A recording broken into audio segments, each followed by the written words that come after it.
ഇതിനു വേണ്ടി 800 ഗ്രാം ബീഫാണ് ഞാനിവിടെ എടുത്തിരിക്കുന്നത്. ചെറിയ കഷ്ണങ്ങളായി കട്ട് ചെയ്ത് വൃത്തിയായി കഴുകി എടുത്തിരിക്കുന്നതാണിത്. 1.5 ടേബിൾ സ്പൂൺ ഇഞ്ചി ചതച്ചതും 2 ടേബിൾ സ്പൂൺ വെളുത്തുള്ളി ചതച്ചതും 3 പച്ചമുളക് നെടുകെ കീറിയതും എടുത്തിട്ടുണ്ട്. ഒരു വലിയ തക്കാളി കട്ട് ചെയ്ത് മാറ്റി വെച്ചിട്ടുണ്ട്.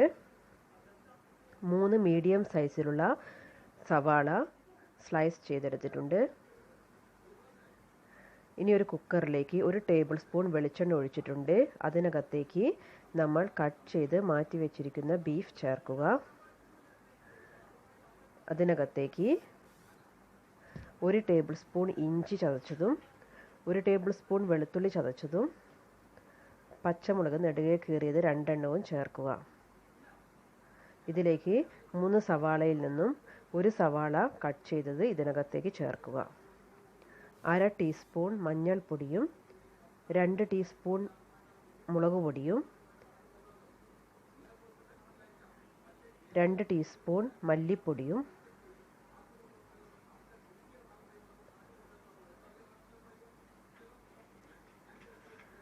1 ടേബിൾ സ്പൂൺ ചതച്ച കുരുമുളകും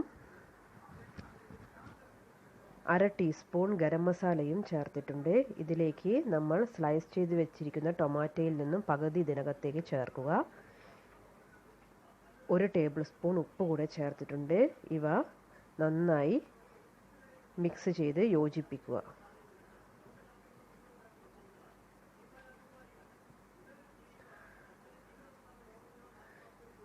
ഇതിലേക്ക് വെള്ളമൊന്നും നമ്മൾ ചേർക്കുന്നില്ല. തക്കാളിയുടെ വെള്ളവും ബീഫിൽ നിന്ന് ഇറങ്ങി വരുന്ന വെള്ളവുമാണ് ഇത് വേവിക്കാൻ എടുക്കുന്നത്. ഇത് ഒരു മീഡിയം ഫ്ലെയിമിൽ ഒരു 6 വിസിൽ വരുന്നത് വരെ വേവിച്ചെടുക്കുക. ഇനി ഒരു പാൻ എടുത്ത് അതിനകത്തേക്ക് 3 ടേബിൾ സ്പൂൺ വെളിച്ചെണ്ണ ചേർക്കുക.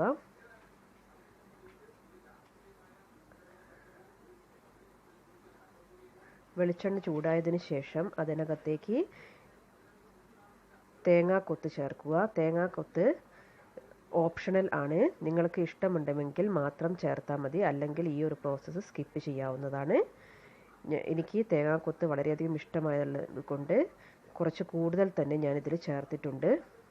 ഇതിൻ്റെ ഈ തേങ്ങയുടെ ഒരു നിറം ചെറുങ്ങനെ ഒന്ന് മാറി തുടങ്ങുമ്പോൾ ഇതിനകത്തേക്ക് നമ്മൾ സ്ലൈസ് ചെയ്ത് വെച്ചിരിക്കുന്ന ഒനിയൻ ചേർക്കുക. ഒനിയൻ ചേർത്ത് നന്നായി ഒന്ന് വഴറ്റുക. ആ ഉള്ളിയുടെ പച്ചമണമെല്ലാം മാറുന്നത് വരെ നന്നായി വഴറ്റിയെടുക്കുക. ഇതിനകത്തേക്ക് നമ്മൾ നേരത്തെ ബാക്കി വെച്ചിരിക്കുന്ന ഇഞ്ചിയുടെയും വെളുത്തുള്ളിയുടെയും ചതച്ചതും പച്ചമുളക് ചേർക്കുക. എന്നിട്ട് നന്നായി വഴറ്റുക.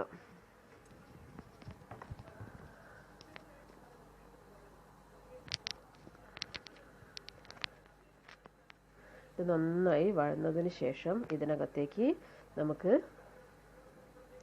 തക്കാളി ചോപ്പ് ചെയ്ത് വെച്ചത് ചേർക്കാം. തക്കാളി കുറച്ച് ചെറിയ കഷ്ണങ്ങളായിട്ട് തന്നെ നുറുക്കിയതിന് ശേഷം ഇതിനകത്തേക്ക് ചേർത്ത് കൊടുക്കുക. തക്കാളിയും ചേർത്തതിന് ശേഷം നന്നായി ഇത് വഴറ്റി കൊടുക്കുക.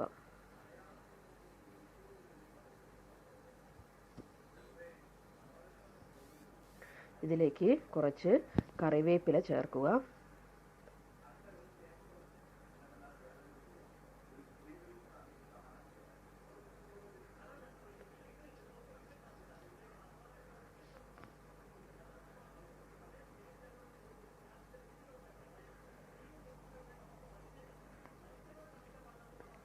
ഇപ്പോൾ നമ്മുടെ ബീഫ് നന്നായി വെന്ത് വന്നിട്ടുണ്ട്. ഈ ബീഫ് നമ്മൾക്ക് ഈ വഴറ്റിയ ഉള്ളിയിലേക്ക് നമുക്ക് ചേർക്കാവുന്നതാണ്. ബീഫിനകത്ത് വെള്ളമൊന്നും ഇല്ലായിരുന്നു. അപ്പോൾ ഈ ചാറിൽ കുറുകിയിരിക്കുന്ന ബീഫാണ് ഞാൻ ഇതിനകത്തേക്ക് ചേർത്തിരിക്കുന്നത്. ഇത് നന്നായി വഴറ്റി കൊടുക്കുക.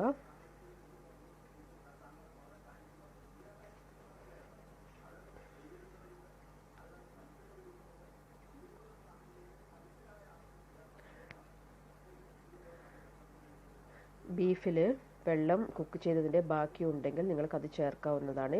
ഞാനിതിലേക്ക് 1/2 ഗ്ലാസ് ചൂട് വെള്ളമാണ് ചേർത്തിരിക്കുന്നത്.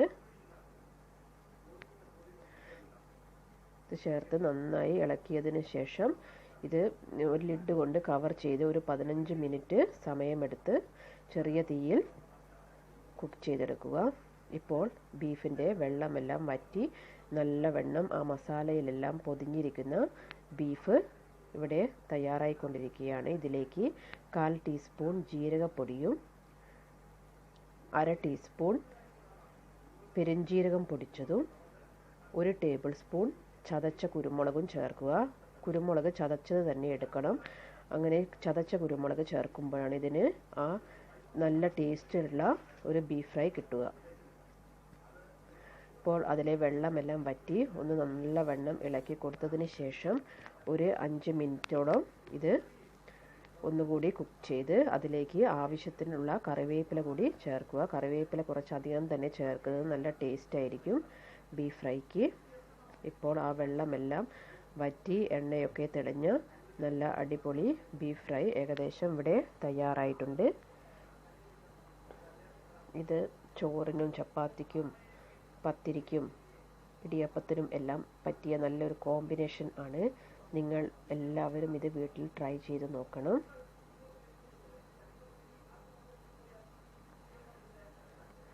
മീഡിയം ഫ്ലെയിമിൽ ഇരുന്ന് കുറുകി നല്ലവണ്ണം ചാറിൽ പൊതിഞ്ഞിരിക്കുന്ന ബീഫ് ഫ്രൈ ഇവിടെ തയ്യാറായിട്ടുണ്ട്. ഇനി ഇത് നമുക്ക് ഒരു സെർവിങ് പ്ലേറ്റിലേക്ക് മാറ്റാവുന്നതാണ്.